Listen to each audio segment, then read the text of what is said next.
विश्वविद्यालय इलाहाबाद। जय तुम्हारी विश्वविद्यालय इलाहाबाद। ज्ञान उद्गम ज्ञान संगम ज्ञान के इतिहास। ज्ञान उद्गम ज्ञान संगम ज्ञान के इतिहास। शत शत नमन है विश्वविद्यालय इलाहाबाद। सुंदरम सत्यम शिवम अवधारणाधार। जय तुम्हारी आनंद रूपाय विश्वोत्पत्त्यादि हेतवे तापत्रय विनाशाय श्री कृष्णाय वयं नमः।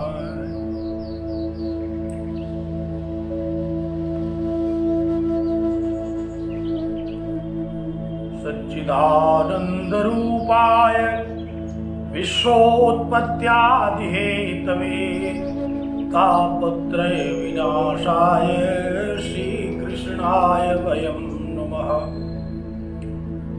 यं प्रव्रजन्तमनुपेतमपेतकृत्यं मयतया तरोभिनेदुः तं सर्वभूतहृदयं मुनिमानतोऽस्मि। जन्माद्यस्य यतोऽन्वयादितरतश्चार्थेष्वभिज्ञस्वराट् तेने ब्रह्महृदायादिकवये मुह्यन्ति यत्सूरयः। तेजो वारिमृदां यथा विनिमयो यत्र त्रिसर्गो मृषा धाम्ना स्वेन सदा निरस्तकुहकं सत्यं परं धीमहि। सत्यं परं धीमहि।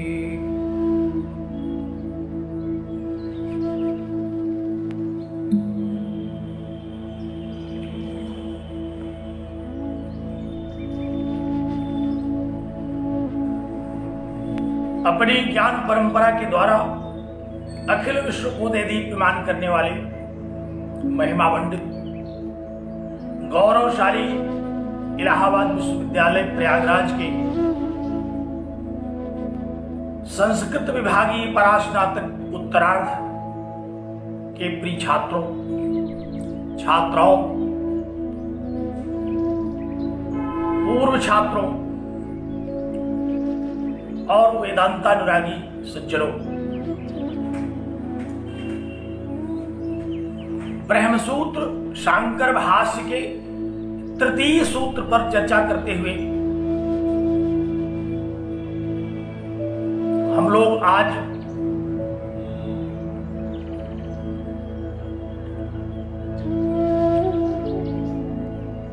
श्रीमदादि जगद्गुरु शंकराचार्य कृत प्रसन्न गंभीर भाष्य पर चर्चा करने के लिए एकत्र है। त्रिविध दुख को नष्ट करने वाले और परमानंद स्वरूप नित्य शुद्ध बुद्ध मुक्त सत्य स्वभाव परम तत्व का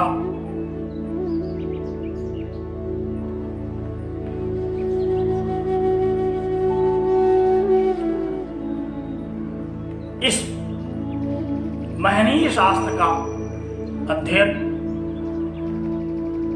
हम सब लोगों का मंगल करे, इस शुभकामना के साथ मैं आप सब लोगों को नमन करता हूं और उस परम पिता परमात्मा से प्रार्थना करता हूं कि आप लोगों का चित्त एकाग्र हो, बुद्धि कुशाग्र हो और इस महनीय शास्त्र को समझने में हम लोग सामर्थ्य प्राप्त करें।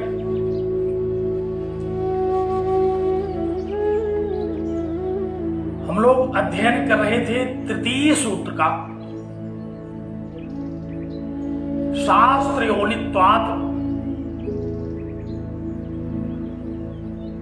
ऋग्वेदादि शास्त्र का परम कारण वह परमात्मा ही है। और ऋग्वेदादि शास्त्र जैसे महनीय शास्त्र का परम कारण होने से वह सर्वज्ञ भी है। द्वितीय सूत्र में जगत की अभिन्न निमित्तोपादान कारणता पर हम लोगों ने विचार किया। वह परमात्मा सर्वशक्तिमान और सर्वज्ञ के रूप में अपने लक्षणों के द्वारा हम लोगों का विचार्य विषय बना। उसी क्रम में, उसी अनुक्रम में वह परमात्मा जगत का कारण होने के कारण तो सर्वशक्तिमान है और ऋग्वेदादि शास्त्रों का परम कारण होने के कारण वह सर्वज्ञ भी है। इस बात का बहुत ही दृढ़ता पूर्वक विवेचन भगवान शंकराचार्य कर रहे हैं। आइए भाष्य की पंक्तियों पर हम लोग चर्चा करेंगे। जगत कारणत्व प्रदर्शनेन सर्वज्ञं ब्रह्मेत्युपक्षिप्तम् तदेव दृढ़ेन आह शास्त्रोनित्वात्। जगत की कारणता का स्थापन करते हुए सर्वज्ञ ब्रह्म ही इस जगत का अभिन्न निमित्तोपादान कारण है, यह प्रतिपादित किया गया। इसी तात्पर्य, इसी विषय को और दृढ़ करते हुए और विस्तार से इसको प्रतिपादित करते हुए यह तृतीय सूत्र भगवान सूत्रकार के द्वारा कहा गया। कौन सा सूत्र? कहा कि शास्त्रयोनित्वात्।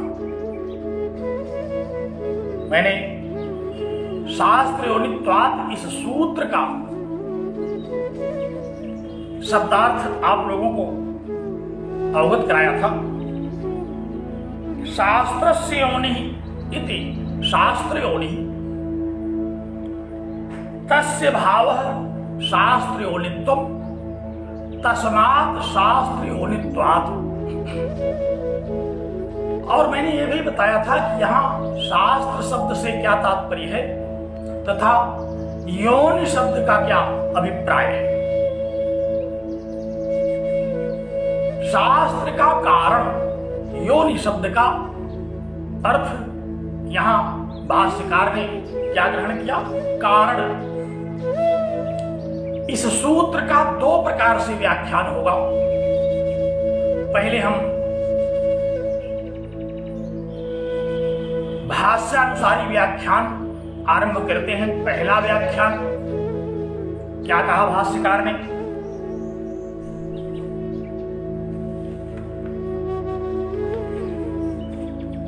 कहा कि महतः ऋग्वेदादेः शास्त्रस्य अनेक विद्यास्थानोपबृंहितस्य प्रदीपवत् सर्वार्थावद्योतिनः सर्वज्ञ कल्पस्य योनिः कारणं ब्रह्म। आप लोग भाष्य की पंक्तियों पर अपने चित्त को एकाग्र करें। भाष्य को पढ़ना भी बड़ा आनंददायक है। एक बार पहले अध्ययन आरंभ करने के पूर्व आप लोग भाष्य का वाचन कर लिया करिए। इससे भी आपका चित्त एकाग्र होगा, वाणी में प्रखरता आएगी, वागिंद्री पवित्र होगी और इस महनीय शास्त्र का सर्वतोभावेन लाभ हम लोगों को होता है इसके उच्चारण से। तो भाष्यकार का कथन क्या हुआ? कहा कि महतः ऋग्वेदादेः शास्त्रस्य अनेक विद्यास्थानोपबृंहितस्य प्रदीपवत् सर्वार्थावद्योतिनः सर्वज्ञ कल्पस्य योनिः कारणं ब्रह्म। महतः ऋग्वेदादेः शास्त्रस्य कारणं ब्रह्म। इस बड़े वाक्य को हम संक्षिप्त करके अगर समझना चाहें तो इतना ही कह लेना चाहिए कि महतः ऋग्वेदादेः शास्त्रस्य कारणम ब्रह्म। महान ऋग्वेदादि शास्त्र का कारण है ब्रह्म। ध्यान से सुनिए, बड़ा ही आनंददायी विषय है, बहुत ही ज्ञानवर्धक बुद्धिवर्धक है। प्रायः वेद के विषय में यह पौरुषेय है कि अपौरुषेय, आलोचकों के द्वारा इस पर चर्चा की जाती रहती है। पौरुषेय किसे कहते हैं और अपौरुषेय किसे कहते हैं? जिन शास्त्र ग्रंथों की रचना किसी विद्वान के द्वारा, किसी कवि के द्वारा, किसी आचार्य के द्वारा की जाती है, उसके तात्पर्य को सर्वप्रथम अपने मन में स्थिर करके तत्पश्चात शब्दों का निरूपण किया जाता है। ऐसे शास्त्रों को पौरुषेय शास्त्र कहते हैं। पुरुष के द्वारा, मनुष्य के द्वारा कृत, रचित, लिखित, उक्त जो शास्त्र हैं, जब हम किसी भी शास्त्र को कहना चाहते हैं, किसी विषय का प्रतिपादन करना चाहते हैं, तो सबसे पहले उस शास्त्र के प्रतिपाद्य विषय को अपने मन में रखते हैं और उस विषय को मन में रख करके जो भी प्रतिपादन हम करते हैं वह पूर्व विचारित, सुविचारित होता है। अर्थ को पहले मन में रख करके फिर उस अर्थ को प्रकट करने के लिए शब्दों का उच्चारण करते हैं। सामान्य लोग का व्यवहार में भी आप देखिए, जब आप किसी से कोई बात कहना चाहते हैं तो पहले क्या कहना चाहते हैं यह आप अपने मन में सोच लेते हैं।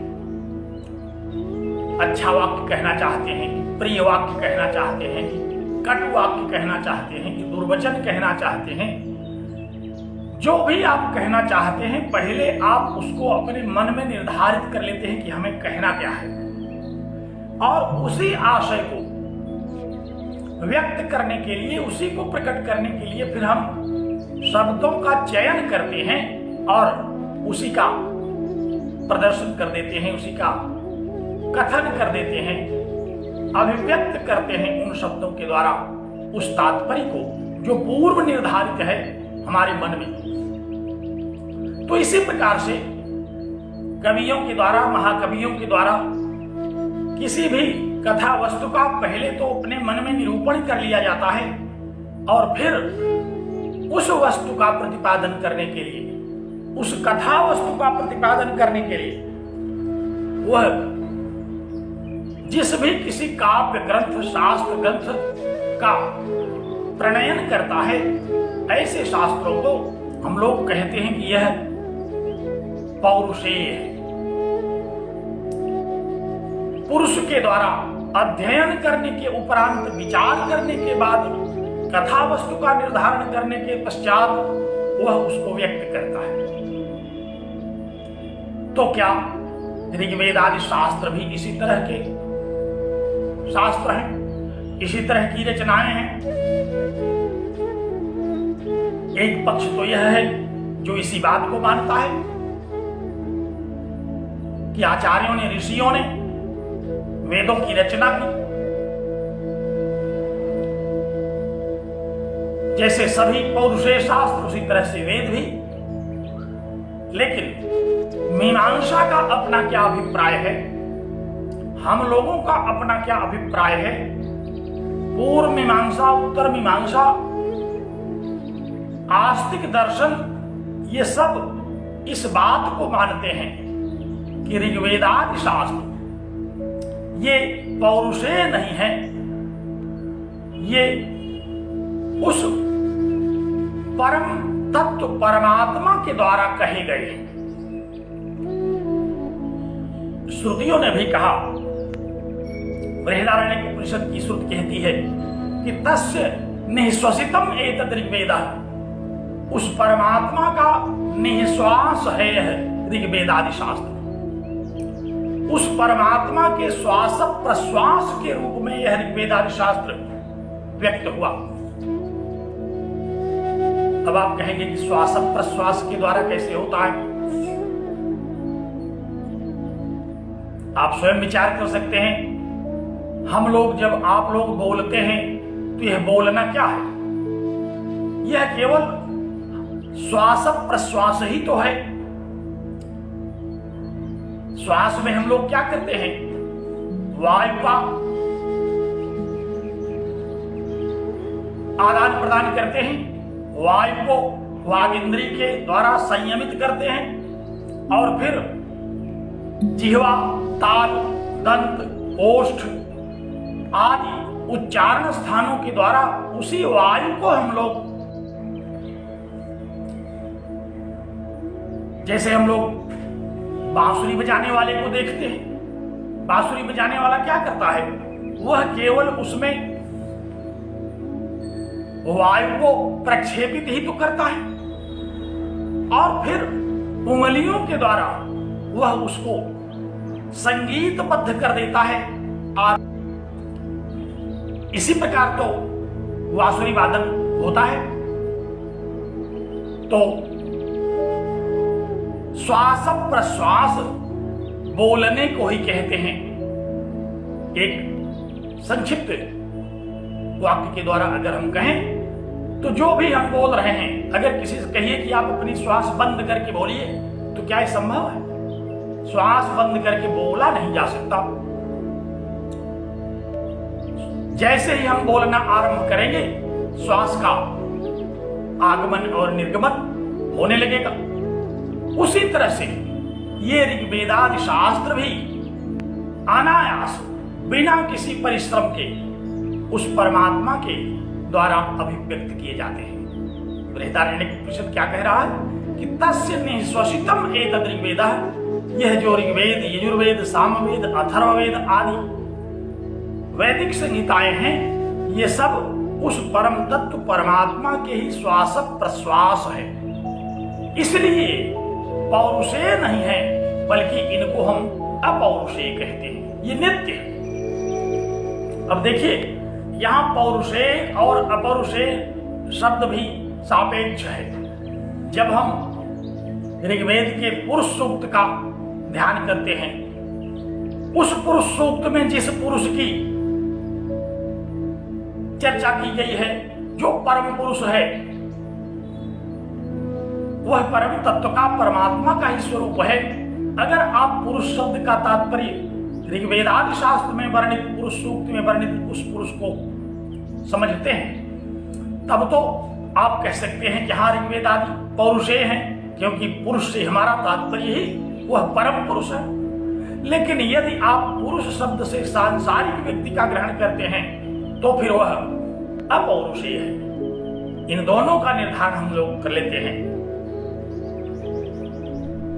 तो ये ऋग्वेदादि शास्त्र सामान्यतः किसी पुरुष की रचना नहीं है, किसी सांसारिक व्यक्ति की रचना नहीं है, किसी कवि, किसी आचार्य की रचना नहीं है, बल्कि यह उस परम पिता परमेश्वर के श्वास प्रश्वास हैं। ये उसके द्वारा कहे गए। इसीलिए वही इसका कारण है। भाष्यकार ने क्या कहा? कहा कि ऋग्वेदादेः शास्त्रस्य, ऋग्वेदादि शास्त्र का योनि माने कारणम ब्रह्म, वह ब्रह्म ही उसका कारण है। उस ब्रह्म के द्वारा ही ये ऋग्वेदादि शास्त्र कहे गए। इसलिए सबसे पहले तो इस शंका को निर्मूल कर लेनी चाहिए कि यह ऋग्वेदादि शास्त्र सांसारिक अन्य शास्त्रों की तरह रामायण, महाभारत, अन्य काव्य ग्रंथ, पुराण, इतिहास आदि की तरह कोई पौरुषेय ग्रंथ नहीं है, बल्कि यह उस परम पुरुष के द्वारा कहा गया अपौरुषेय शास्त्र है। और उसका कारण कौन है? उसका रचयिता कौन है? उसको कहने वाला कौन है? कहा कि वह परब्रह्म जिसका तटस्थ लक्षण और स्वरूप लक्षण हम लोगों ने द्वितीय सूत्र में अध्ययन किया। तो महतः ऋग्वेदादि शास्त्र से महान ऋग्वेदादि शास्त्रों का, अब यह जो महतः शब्द आया यह भी उसी ऋग्वेदादि शास्त्र का विशेषण है। यह महान है ऋग्वेदादि शास्त्र, क्योंकि ये उस परम पुरुष की, उस परम तत्व की अभिव्यक्ति करते हैं। मानव मात्र के कल्याण के लिए ये कहे गए हैं। मनुष्य को कार्य और अकार्य क्या है इसको समझाने के लिए इनका स्वयं परमात्मा ने कथन किया है। और ये शब्द तथा अर्थ इन दोनों से भी बढ़ करके हैं।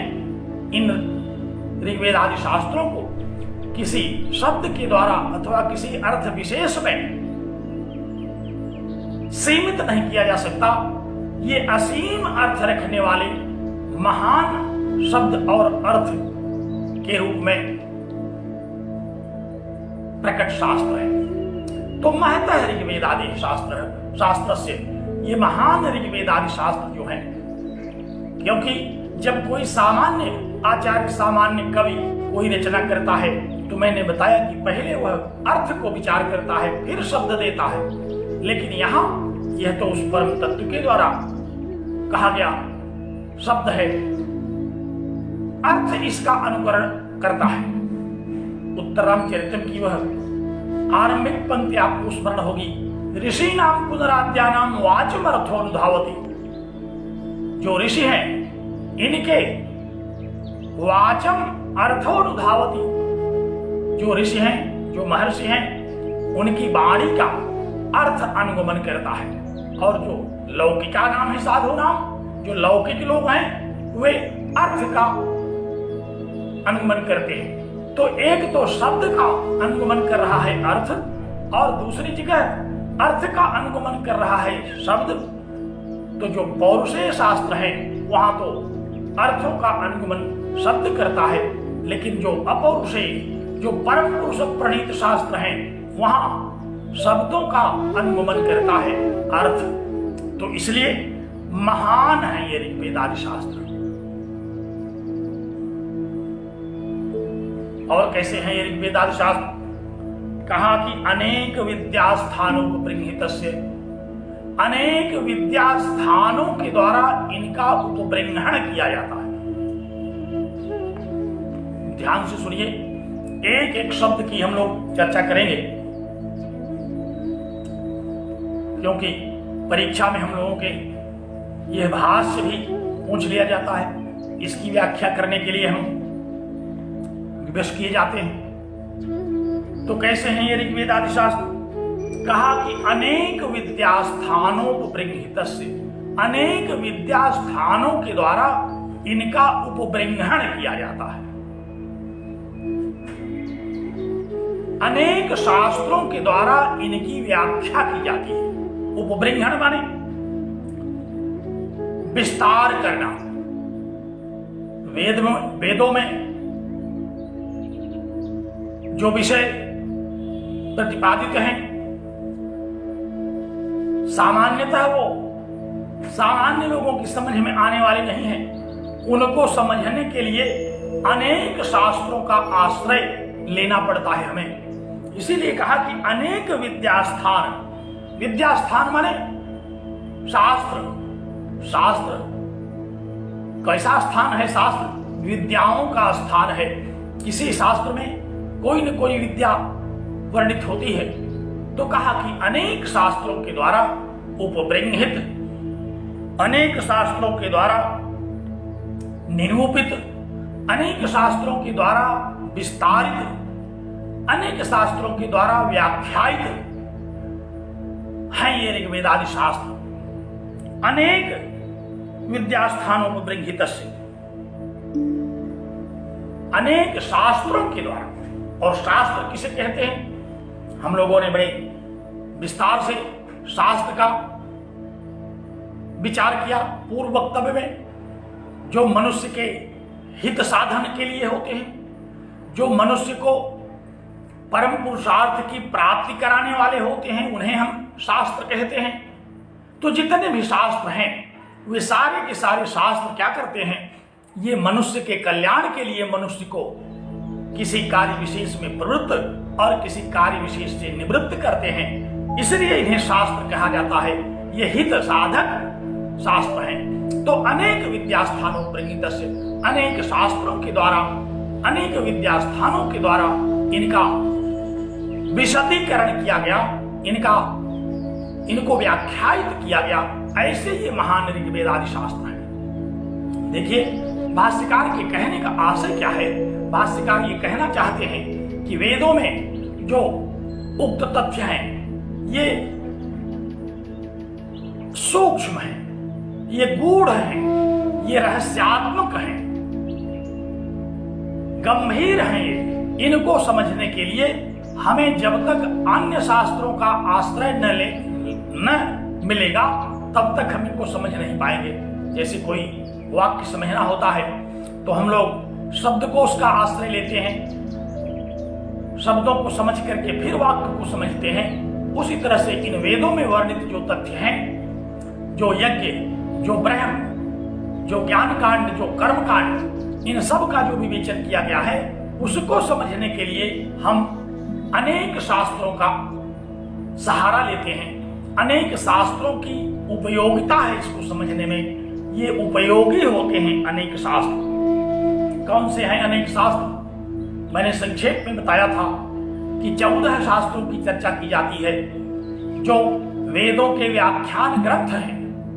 वेदों को यदि समझना है तो इन 14 शास्त्रों को अवश्य समझना पड़ेगा, जिसमें कौन कौन से वे शास्त्र हैं। मुख्य रूप से हम लोगों ने पढ़ा पुराण न्याय मीमांसा, पुराण न्याय मीमांसा धर्मशास्त्र।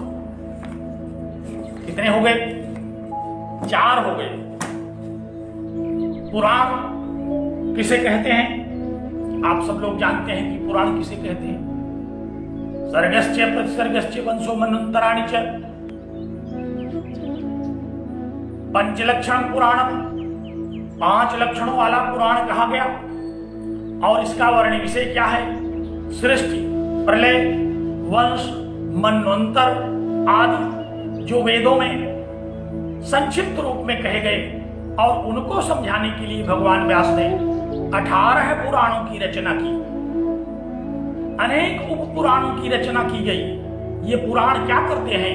ये पुराण वेदों में वर्णित, वेदों में सूक्ष्म रूप से वर्णित शास्त्रों का विशदीकरण करते हैं, विस्तार से चर्चा करते हैं। जहां कहीं वेदों में अवतार की चर्चा आई तो उस अवतार की व्याख्या करने के लिए पुराण प्रवृत्त होते हैं। सृष्टि किसे कहते हैं? अब जैसे हम लोगों ने द्वितीय सूत्र में देखा था कि यतो वायुमानि भूतानि जायन्ते येन जातानि जीवन्ति, सृष्टि के विषय में हम लोगों ने पढ़ा था। तो वहां तो श्रुति के द्वारा बड़े संक्षेप में कह दिया गया कि सृष्टि क्या है। अब इसी को विस्तार से समझने के लिए पुराणों में इसका विवेचन किया गया। सर्गस्य प्रतिसर्गस्य वंशो मनंतराणि च, ये जो सर्ग, प्रतिसर्ग, वंश, मनंतर आदि वर्णित हुए पुराणों में ये क्या है? ये तैत्तिरीय उपनिषद में उक्त उस सृष्टि का विशदीकरण है। तैत्तिरीय उपनिषद में जिस सृष्टि को परमात्मा से कहा गया, जिस सृष्टि की उत्पत्ति को कही गई परमात्मा से, वह सृष्टि क्या है उसको समझना हो अगर विस्तार से, तो हमें पुराणों का आश्रय लेना पड़ता है, हमें पुराणों की शरण में जाना पड़ता है। तो प्रत्येक विषयों का, अब यह तो वायुमानि भूतानि जायन्ते का हम लोग देखते हैं कि भागवत पुराण इसी से आरंभ होता है, जन्माद्यस्य से। तो ये पुराण क्या है? ये पुराण है वेदों में सूक्ष्म रूप से विहित जो विषय हैं, जो प्रतिपाद्य हैं, उनका विस्तृत विवेचन करना ये पुराणों का काम है। यही पुराणों का लक्ष्य है। पुराण और कुछ नहीं है, बल्कि पुराण वेदों के व्याख्यान ग्रंथ हैं। जब हमें संक्षिप्त रूप में वेद समझ में नहीं आते तो फिर हम किसी पुराण का आश्रय लेते हैं और उस पुराण में वेद विहित विषयों का व्यापक विवेचन व्यास शैली में विस्तृत रूप से किया गया है, जिसको हम समझते हैं और पुराण समझ करके वेद समझते हैं। समझते तो पढ़ते तो पुराण है, लेकिन उस पुराण का प्रतिपाद्य क्या है, उस पुराण का प्रतिपाद्य वेद विहित विषय है। तो पुराण शास्त्र के द्वारा वेदों को हम वेदार्थ को समझते हैं। और न्याय दूसरा शास्त्र है, न्याय शास्त्र। जब कहीं किसी विषय की प्रामाणिकता में हमें संदेह होता है तो हम प्रमाणों के द्वारा उसका अध्ययन करते हैं। और प्रमाणों का अध्ययन कहाँ करते हैं? प्रमाणों का, प्रमेयों का, इन सब का अध्ययन करने के लिए हमें न्याय शास्त्र का आश्रय लेना पड़ता है। इसीलिए न्याय शास्त्र को प्रमाण शास्त्र भी कहते हैं। तो पुराणों से हम वेद को समझते हैं, न्याय शास्त्र के द्वारा हम वेद को समझते हैं। प्रामाणिक रूप से स्वतः प्रमाण, परतः प्रमाण आदि प्रमाणों के द्वारा, प्रामाण्यवाद के द्वारा जीव, जगत, ईश्वर, ब्रह्म, बंधन, मोक्ष आदि गूढ़ विषयों का अध्ययन हम करते हैं। यही तो वेदार्थ है, यही महान ऋग्वेदादि शास्त्र में वर्णित है। आखिर ऋग्वेदादि शास्त्र को महान क्यों कहा गया?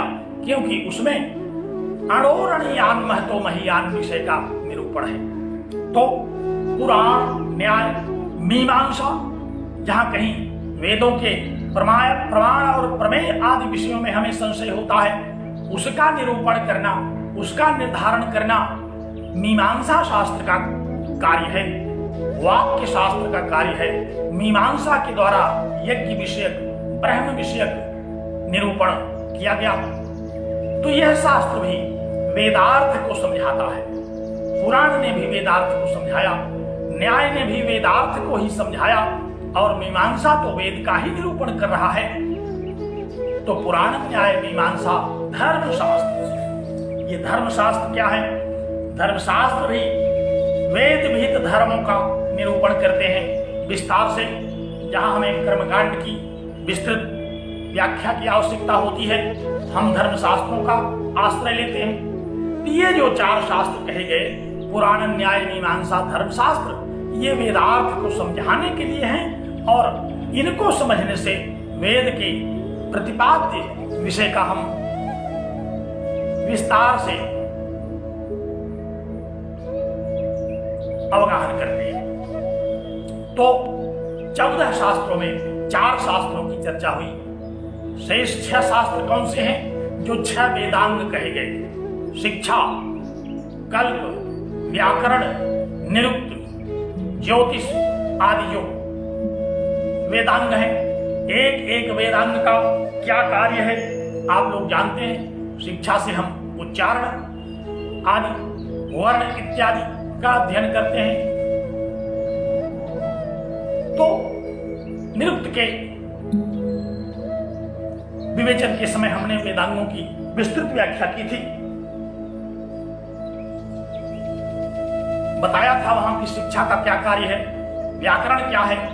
जो शब्दों की शुद्धता का विवेचन करे, प्रकृति और प्रत्यय इत्यादि का विवेचन करके कैसे शब्दों की साधन क्या होती है, कैसे शुद्ध सुसंस्कृत पदों का निर्वचन किया जाता है।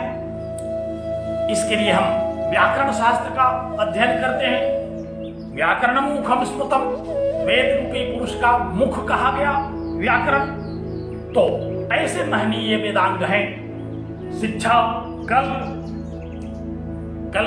सूत्र इत्यादि हमने बताया। जितने भी कर्मकांड हैं अश्वमेध पर्यंत सारी कर्मकांड संबंधी व्यवस्थाओं का निरूपण कल्प शास्त्रों में किया गया। और ये सभी शास्त्र वेद के ही तात्पर्य को समझाते हैं, वेदार्थ को ही समझाते हैं। और कौन सा शास्त्र है? कहा कि निरुक्त, वेद में आए हुए शब्दों का निर्वचन करना, जैसे लौकिक शब्दों का निर्वचन हम लोग अमरकोश आदि शब्दकोशों के द्वारा समझते हैं, उसी तरह से वैदिक वाङ्मय में आया हुआ जो शब्द है उसका निरूपण, उसका निर्वचन निरुक्त शास्त्र के द्वारा किया गया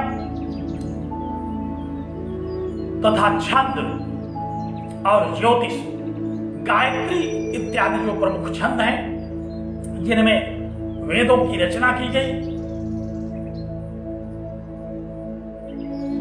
उस छंद शास्त्र का हम अध्ययन करते हैं। ज्योतिष शास्त्र जो सूर्य, चंद्रमा, ग्रह आदि की चाल का निर्धारण करता है, इनकी गतिशीलता का कथन करता है, कर्मकांड में कौन सा समय अनुकूल होगा किस यज्ञ के लिए, इन सब का निरूपण करना, ग्रहों की चाल का निरूपण करना, ग्रहों की स्थितियों को समझाना, ये सब ज्योतिष शास्त्र का काम है। तो ये 6 वेदांग हैं जो कि हम अध्ययन करके वेदार्थ को समझने में इनकी उपयोगिता को प्राप्त करते हैं। तो ये 6 वेदांग और 4 पुराण, न्याय, मीमांसा, धर्मशास्त्र, ये 10 विद्यास्थान हैं। इन 10 विद्यास्थानों के द्वारा, इन 10 शास्त्रों के द्वारा हम वेदों को समझते हैं और साक्षात वेद स्वरूप जो संहिताएं हैं, ऋग्वेद, यजुर्वेद, सामवेद, अथर्ववेद, ये 4 वैदिक संहिताएं हैं। इसमें भी कई बार भ्रम हो जाता है कि वेद 4 हैं और अगर 4 हैं तो इनको त्रयी क्यों कहते हैं। मैंने निरूपण किया था इसका निरुक्त शास्त्र में, क्योंकि वैदिक वाङ्मय का कथन गद्यात्मक, पद्यात्मक और गेयात्मक शैली में हुआ है, इसीलिए इसको त्रयी कहते हैं। और ऋग, यजुर, साम तथा अथर्व नाम की ये संहिताएं हैं, इसलिए 4 वेद कहते हैं। जब ऋग, यजुर, साम वेद इस नाम के द्वारा हम इस संज्ञा से वेद को विभूषित करते हैं, संबोधित करते हैं, तब तो हमें वेद की 4 संख्याओं का ज्ञान होता है। और जब इसकी शैली पर हम विचार करते हैं, गेयात्मक, गद्यात्मक और पद्यात्मक, तब हमें त्रयी के रूप में यह समझ में आता है। वस्तुतः तो ये सभी अखंड वैदिक वाङ्मय है। एक वेद वैदिक वाङ्मय है जो उस परमात्मा के द्वारा रचित है। अध्ययन की सुविधा के लिए, समझने की आसानी के लिए वेद अभ्यास के द्वारा इनका निराकरण किया गया, इनका विस्तार किया गया, इनका विभाजन किया गया, जिसके आधार पर हम इनके विविध भेद करके इनका अध्ययन करते हैं। तो इस प्रकार कहा कि अनेक विद्यास्थानों को परिहितस्य, अनेक विद्यास्थानों के द्वारा जिसको उपविंगित किया गया, अनेक शास्त्रों के द्वारा जिस ऋग्वेद आदि शास्त्र को समझा जाता है, ऐसे ये महान ऋग्वेद आदि शास्त्र है। इस विषय को, इसी बात को इंगित करते हुए भगवान भाष्यकार क्या कहते हैं? कहते हैं कि अनेक विद्यास्थानों को परिहितस्य, अर्थात अनेक विद्यास्थानों के द्वारा, अनेक शास्त्रों के द्वारा विशदीकृत, अनेक शास्त्रों के द्वारा विस्तृत रूप से प्रतिपादित, विस्तृत रूप से उपदिष्ट ये महान ऋग्वेद आदि शास्त्र हैं, जिनका कारण क्या है? कहा कि वह सर्वज्ञ ब्रह्म ही उनका कारण है। वे जो ऋग्वेद आदि शास्त्र हैं, और कैसे ऋग्वेद आदि शास्त्र हैं? कहा कि एक तो महान है, वे शब्द और अर्थ की सीमा में बंधे नहीं हैं। और कैसे हैं? कहा कि जो अनेक विद्यास्थानों के द्वारा समझे जा सकते हैं, अनेक विद्यास्थानों की उपयोगिता है उनको समझने में। और कैसे ऋग्वेद आदि शास्त्र हैं? भगवान भाष्यकार कहते हैं कि प्रदीपवत सर्वार्थावत ज्योतिनः, जैसे अंधेरे में रखे हुए पदार्थों को प्रकाशित करता है दीपक। दीपक का काम क्या है? अंधेरे में रखे हुए पदार्थों को प्रकाशित करता है, द्योतित करता है दीपक। उसी तरह से वेद में जो भी गूढ़ विषय हैं उन सब को, और वेद के जो निर्धारित गूढ़ विषय हैं जो हमारे लिए पुरुषार्थ चतुष्टय के रूप में कहे गए, उन सब को प्रकाशित करता है। यह प्रदीपवत सर्वार्थावत ज्योतिनः, सारे अर्थों को प्रकाशित करने वाला यह शास्त्र है ऋग्वेदादि शास्त्र सारे अर्थ क्या है? धर्म, अर्थ, काम, मोक्ष आदि जो भी अर्थ है, जो भी विषय है, इन सब को प्रतिपादित करता है यह ऋग्वेदादि शास्त्र। तो कैसा शास्त्र कहा गया है? कहा कि प्रदीपवत सर्वार्थावत ज्योतिनः, इस जगत के विषय में, प्राणियों के विषय में जितने भी गूढ़ निरूपण वेदों में हैं, उन सब को ये महान ऋग्वेदादि शास्त्र प्रकाशित करते हैं, द्योतित करते हैं।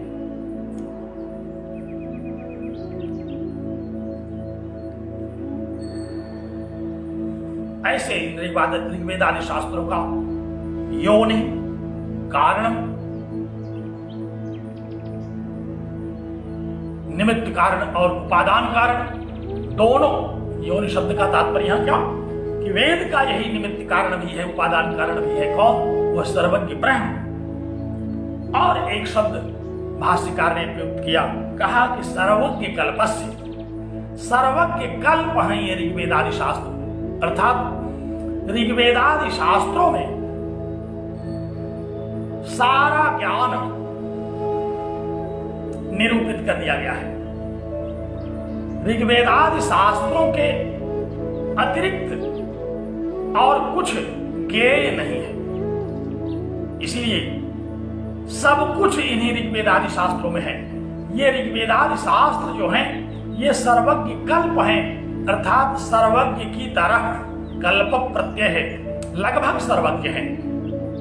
यहां ईशत असमाप्त कल्प देश देशीय सूत्र है पाणिनि का कि कल्प देश देशीय ये प्रत्यय हैं, ये लगभग के अर्थ में आते हैं, ईशत के अर्थ में। तो सर्वज्ञ कल्प माने लगभग सर्वज्ञ है, क्योंकि सर्वज्ञ तो वह परमपिता परमेश्वर है चैतन्य होने के कारण, और वही इन सारे शास्त्रों का कारण है। इसलिए पूर्णतया सर्वज्ञ की संज्ञा से विभूषित तो हम उस परम तत्व को करते हैं, परंतु ये जो ऋग्वेदादि शास्त्र हैं ये कैसे हैं? कहा ये भी सर्वज्ञ कल्प हैं, इनमें भी सर्वज्ञता का सारा निरूपण इसमें किया गया है। जो इसको जानेगा वही सर्वज्ञ होगा। तो कौन जानता है इसको? जो इसका कारण है, जो इसका उपदेष्टा है, और वही सर्वज्ञ है, वही परम तत्व सर्वज्ञ है। तो इस भाष्य की एक पंक्ति के द्वारा भगवान भाष्यकार ने निरूपित किया कि ये जो ऋग्वेदादि महान ऋग्वेदादि शास्त्र हैं, जो अनेक शास्त्रों के द्वारा व्याख्यायित किए गए हैं, जो दीपक की भांति मानव मात्र के कल्याण के लिए सभी अर्थों को उपस्थित करते हैं। जैसे संसार में दीपक पदार्थों को द्योतित करता है, उसी तरह से ये शास्त्र भी प्राणी मात्र के कल्याण के लिए उसके सभी अर्थों को, उसकी सभी इच्छाओं को, उसके सभी पुरुषार्थों को प्रकाशित करता है, द्योतित करता है। ऐसे सर्वज्ञ कल्प ऋग्वेदादि शास्त्रों का कारण है ब्रह्म। हम लोग आरंभ में ही यह निश्चित कर चुके हैं कि इस सूत्र के अंतर्गत क्या प्रतिपादित है। इस सूत्र के अंतर्गत यही प्रतिपादित है कि ब्रह्म सर्वज्ञ है। और ब्रह्म सर्वज्ञ क्यों है? एक हेतु दिया, कहा क्योंकि सर्वज्ञ कल्प ऋग्वेदादि शास्त्रों का यही कारण है। सर्वज्ञ कल्प ऋग्वेदादि शास्त्रों का जो कारण होगा वह कैसा कारण होगा? कहते हैं कि वही सर्वज्ञ होगा। इस पंक्ति का तात्पर्य आप लोगों की समझ में आया?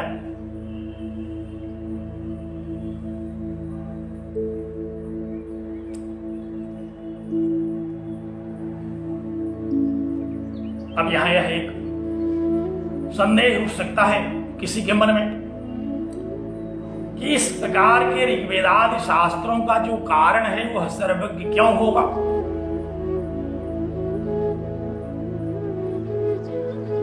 भगवान भाष्यकार इसका निरूपण थोड़ा और विस्तार से करते हैं। कहते हैं कि इसलिए इन ऋग्वेदादि शास्त्रों का कारण सर्वज्ञ ब्रह्म होगा। क्योंकि हम लोग देखते हैं कि जो जो शास्त्र जिस जिस आचार्य के द्वारा, जिस जिस विद्वान के द्वारा रचे गए, वह आचार्य उन शास्त्रों से बहुत अधिक जानता है। कोई भी उपदेष्टा जब उपदेश करता है, कोई भी वक्ता जब वक्तव्य देता है, तो जितना जानता है वह सब का सब वो नहीं कह पाता है। उस वक्तव्य से, उस भाषण से, उस विवेच्य विषय से बहुत अधिक जानकार वह वक्ता, वह लेखक, वह आचार्य हुआ करता है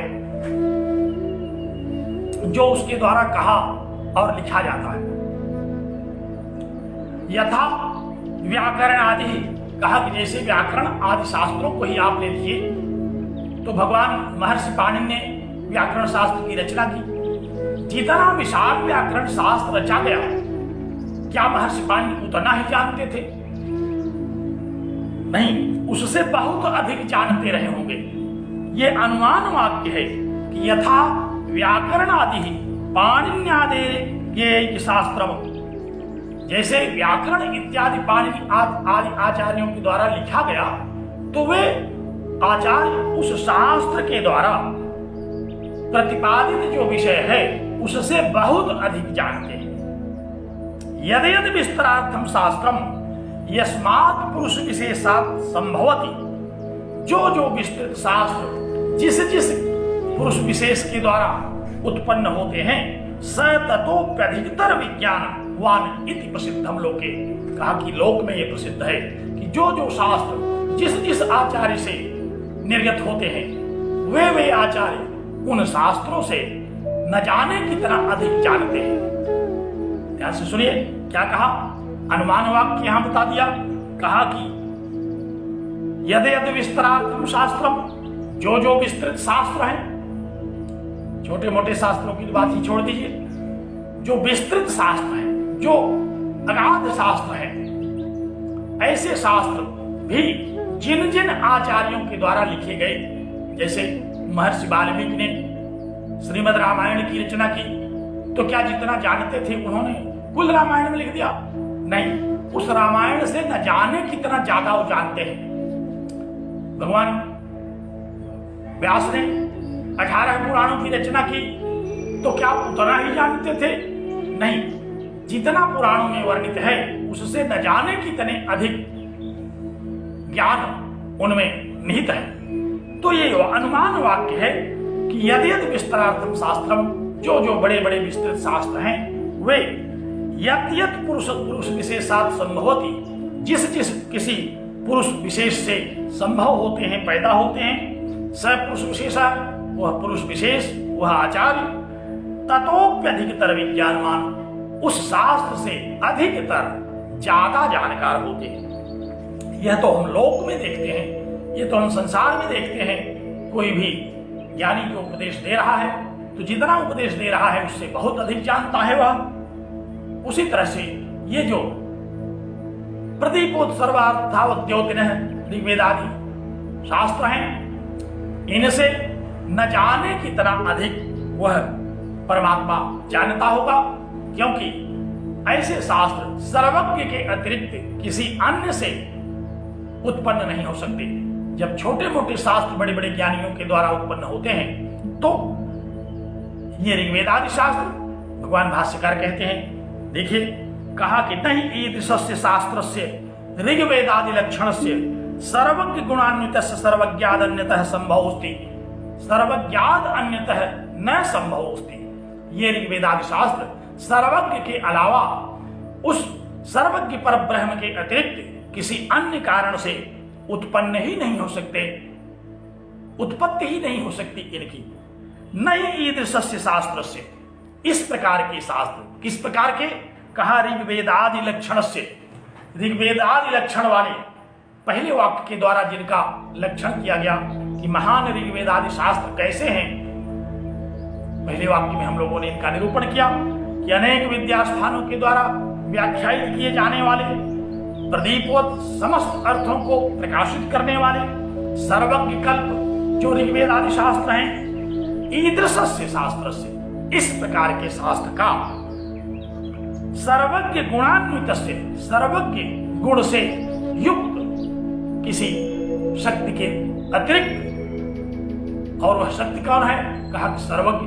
तो कहा कि सर्वज्ञ गुणान्वित से सर्वज्ञात अन्यतः न संभवस्ति, वे सर्वज्ञ के अतिरिक्त किसी अन्य से उत्पन्न नहीं होते।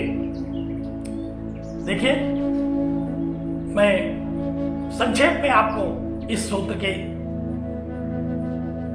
विषय में एक तथ्य और बताऊं। इसका तात्पर्य ही यही है, इस सूत्र का उद्धृत, इस सूत्र की व्याख्या, इस सूत्र पर भाष्य इस विषय का प्रतिपादन करता है कि अगर कोई यह कहे कि ऋग्वेदादि शास्त्र पौरुषेय हैं तो ऐसी बात नहीं है, और अगर यह कहे कि ऋग्वेदादि शास्त्र किसी व्यक्ति विशेष के द्वारा लिखे गए तो ऐसी बात नहीं है।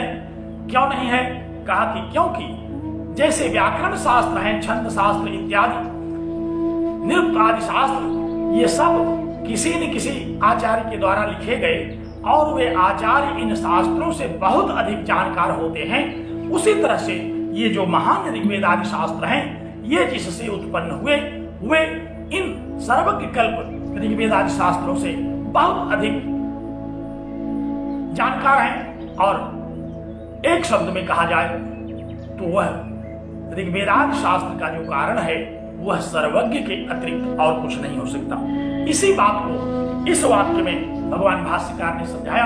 कहा कि जैसे व्याकरण आदि शास्त्र के रचयिता पाणिनि आदि ये उस व्याकरण शास्त्र से बहुत अधिक जानते हैं, और जो जो विस्तृत शास्त्र हैं उनके उनके रचयिता उन शास्त्रों से बहुत ज्यादा जानते हैं, उसी तरह से यह जो ऋग्वेद आदि शास्त्र है, जो महान ऋग्वेद आदि शास्त्र है, उसका भी जो रचयिता है वह कोई और नहीं हो सकता, कोई मनुष्य नहीं हो सकता, बल्कि उसका रचयिता सर्वज्ञ परमात्मा ही हो सकता है।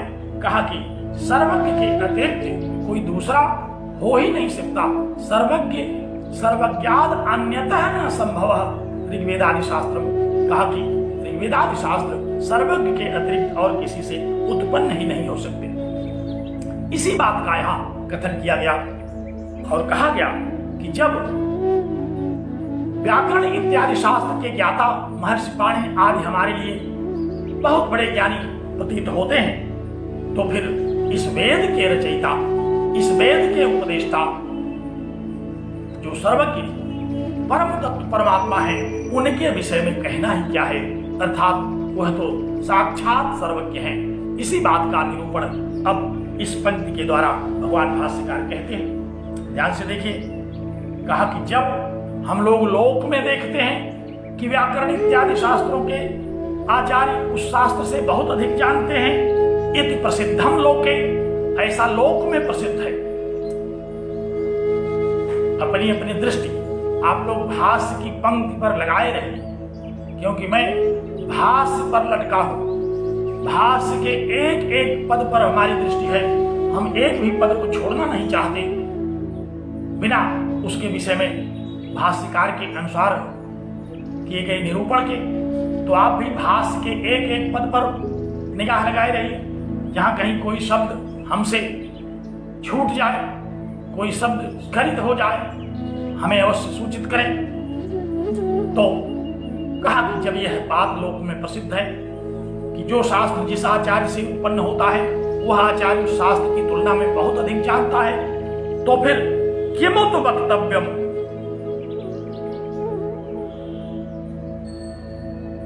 कहना ही क्या है।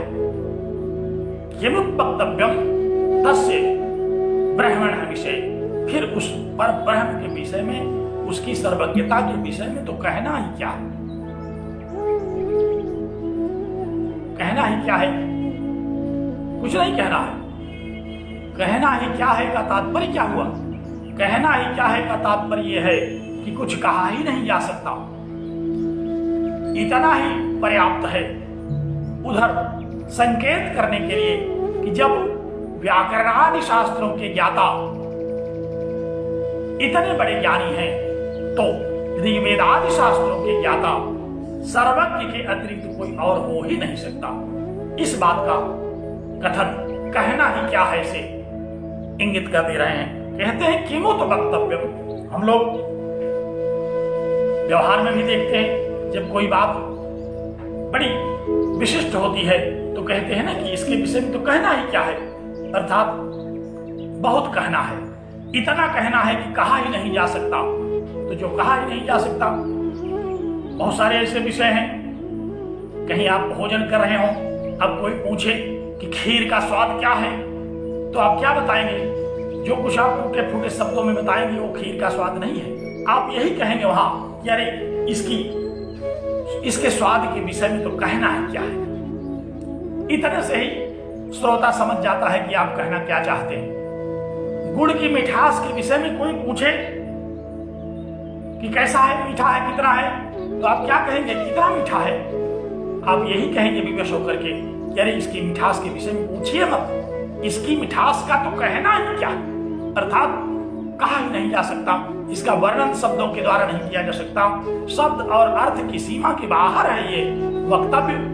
तो शब्द और अर्थ की सीमा के बाहर ये वक्तव्य हैं जो ऋग्वेद आदि शास्त्र के विषय हैं। तो कहते हैं कि किमुत वक्तव्यम तस्य पर ब्रह्मण विषय। उस पर ब्रह्म के ज्ञान के विषय में तो कहना ही क्या है, उस सर्वज्ञ के विषय में कहना ही क्या है, जिससे ये ऋग्वेद आदि शास्त्र उत्पन्न होते हैं। और एक बार फिर ऋग्वेद आदि शास्त्र की महत्ता का उल्लेख करना आरंभ किया। कैसे ऋग्वेद आदि शास्त्र हैं? कहा कि अनेक शाखा भेद भिन्नस्य, अनेक शाखा के भेद के द्वारा भिन्न, अर्थात अनेक शाखाओं में विभक्त करके कहे जाने वाले वेद अनेक शाखाओं में हैं। आप लोग जानते हैं वेदों की अपनी अपनी शाखाएं हैं। हम लोग उपनिषदों का अध्ययन करते हैं, संहिताओं का अध्ययन करते हैं, तो वहां किस शाखा का कौन सा शास्त्र है? कर्ण, आश्वलायन, माध्यान्दिन, कौथुम, पिप्पलाद, शौनक, ऐत्रेयक, तैत्रीय आदि अनेक शाखाओं में प्रविभक्त यह ऋग्वेद आदि शास्त्र है। तो कहा कि अनेक शाखा भेद भिन्नस्य, अनेक शाखा के भेद से अनेक शाखाओं में विभक्त करके समझने योग्य ये ऋग्वेद आदि शास्त्र है।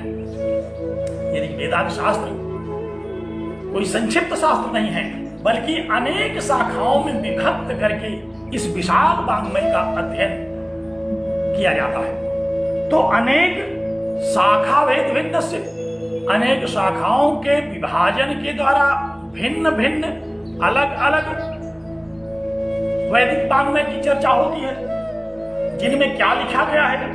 कहा कि देव, तिर्यक, मनुष्य, वर्णाश्रम आदि प्रविभाग हितो। जो देवताओं के विषय में जिसकी, देवताओं के विषय में जिसमें विशद विवेचन है, दैवत प्रकरण में निरुक्त शास्त्र के अंतर्गत देखा जाता है कितने देवताओं की चर्चा वेदों में आई। देव अर्थात देव विषय की विस्तृत चर्चा से युक्त ये ऋग्वेद आदि शास्त्र हैं। तिर्यक योनियों में आने वाले जो तिरछा चलते हो उन्हें तिर्यक कहते हैं। जैसे पक्षी इत्यादि ये आकाश में तिरछे चलते हैं। बहुत सारे ऐसे जीव जंतु इस संसार में हैं जो कि तिर्यक योनि के अंतर्गत आते हैं। तो कहा कि देव, तिर्यक, मनुष्य, और मनुष्य कितने प्रकार के हैं, मनुष्यों के लिए क्या क्या कर्तव्य और अकर्तव्य है, देवता कितने हैं, कौन कौन से यज्ञ किन देवताओं के लिए विहित हैं, कौन से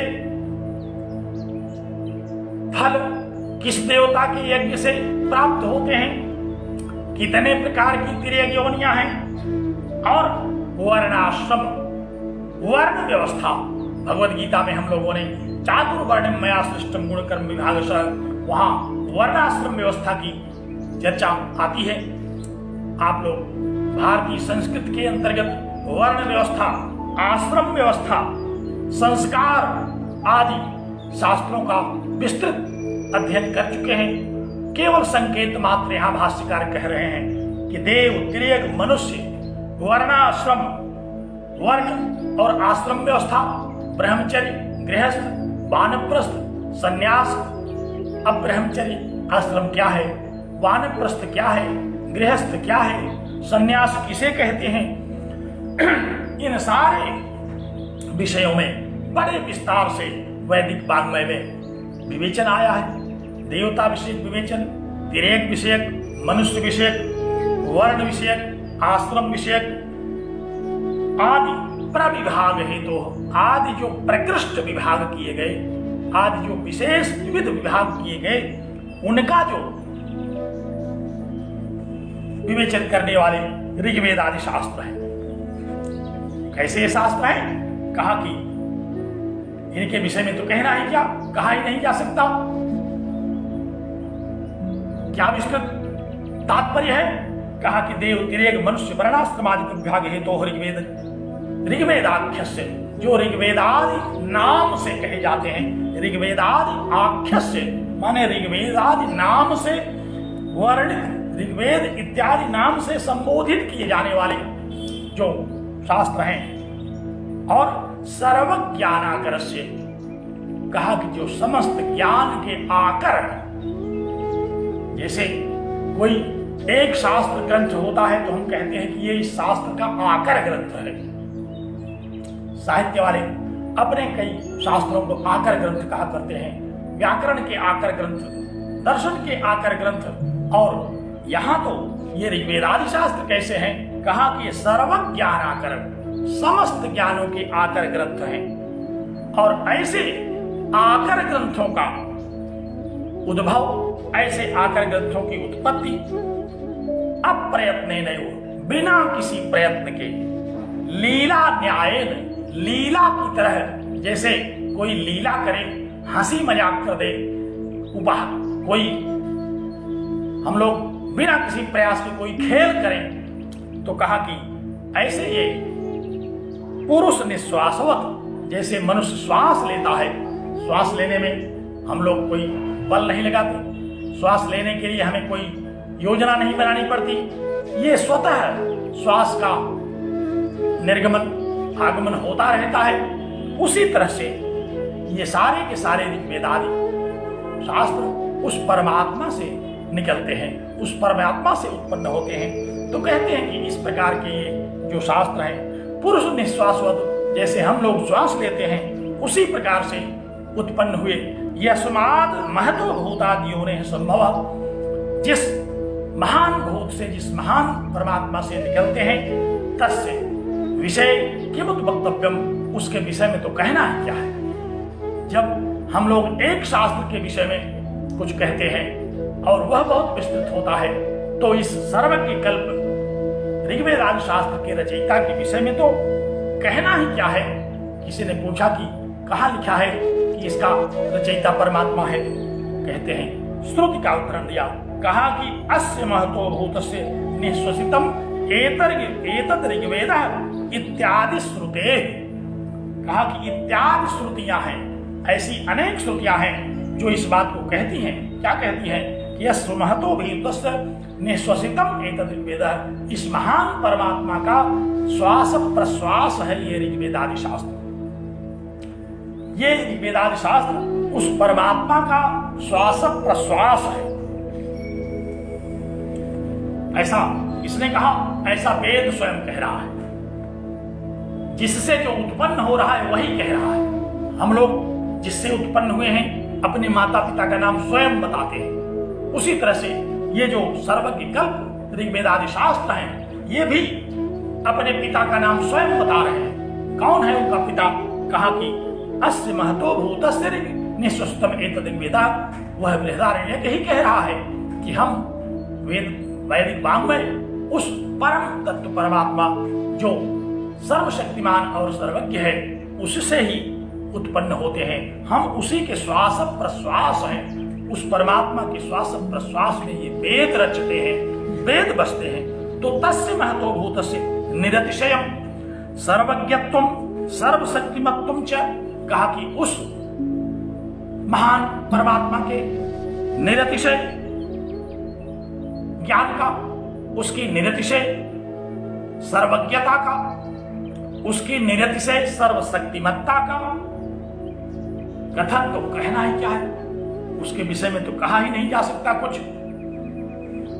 अर्थात वही इस ऋग्वेद आदि शास्त्र का रचयिता है, उसी के श्वास प्रश्वास है ये ऋग्वेद आदि शास्त्र। ऐसे परमात्मा के विषय में तो कहना ही क्या है, जिससे ये अनेक शाखा भेद भिन्नस्य देवतिरेक मनुष्य वर्णाश्रमादि प्रभाग हेतु हो ऋग्वेदाख्य से सर्वज्ञानाग्रस्य प्रत्यय लीला न्याय ने कहा कि लीला न्याय से जिसके श्वास प्रश्वास से अनेक शाखाओं के रूप में विभक्त किए गए विशाल वैदिक वाङ्मय की चर्चा आती है, जिसमें देव तिर्यक मनुष्य वर्ण आश्रम आदि के विशेष प्रविभाग किए गए हैं, और जो समस्त ज्ञानों का आकर है, समस्त ज्ञानों का खजाना है, यहाँ से हर प्रकार की गतिविधियां, हर प्रकार के ज्ञान निकलते हैं। और ऐसे जो ऋग्वेदादि शास्त्र हैं वे लीला न्याय से जिस सर्वज्ञ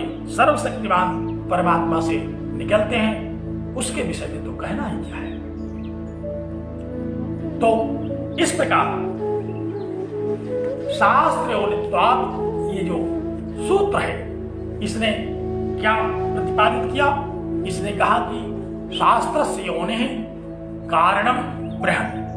ये जो ऋग्वेदादि शास्त्र हैं, इनका जो योनि है अर्थात इनका निमित्त और जो उपादान कारण, योनि शब्द के भी शब्दकोशों में अनेक अर्थ दिए गए।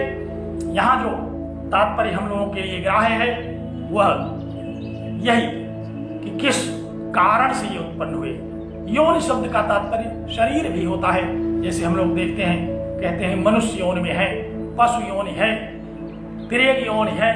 तो यहाँ योनि शब्द का तात्पर्य शरीर से लिया जाता है। कहते हैं कि बड़े भाग्य से आप मनुष्य की योनि में पैदा हुए, तो योनि से यहाँ शरीर का भी तात्पर्य लिया जाता है। योनि का अर्थ कारण भी है, योनि का तात्पर्य प्रमाण भी है, योनि के बहुत सारे अर्थ हैं। आप शब्दकोश में इस पर विस्तार से देख सकते हैं। यहाँ हम अनेक अर्थों को बता करके इसका अर्थ संशयास्पद नहीं करना चाहते, इसलिए यहाँ मुख्य रूप से हम लोगों ने भाष्यकार के द्वारा अभीष्ट दो अर्थों का ग्रहण किया। एक अर्थ तो योनि शब्द का है कारण, जिसका विशेष विवेचन हम लोगों ने किया। शास्त्र से योनि इति शास्त्र योनि में, अर्थात ऋग्वेदादि शास्त्र का जो योनि माने कारण है, ऐसा जो परम तत्व है वह सर्वज्ञ है। एक व्याख्या इसकी की, इस शास्त्र का एक व्याख्यान किया। अब योनि शब्द का एक दूसरा अर्थ ग्रहण करके दूसरा व्याख्यान भगवान भाष्यकार करते हैं, जो इस वर्णन के पश्चात इस एक व्याख्यान के बाद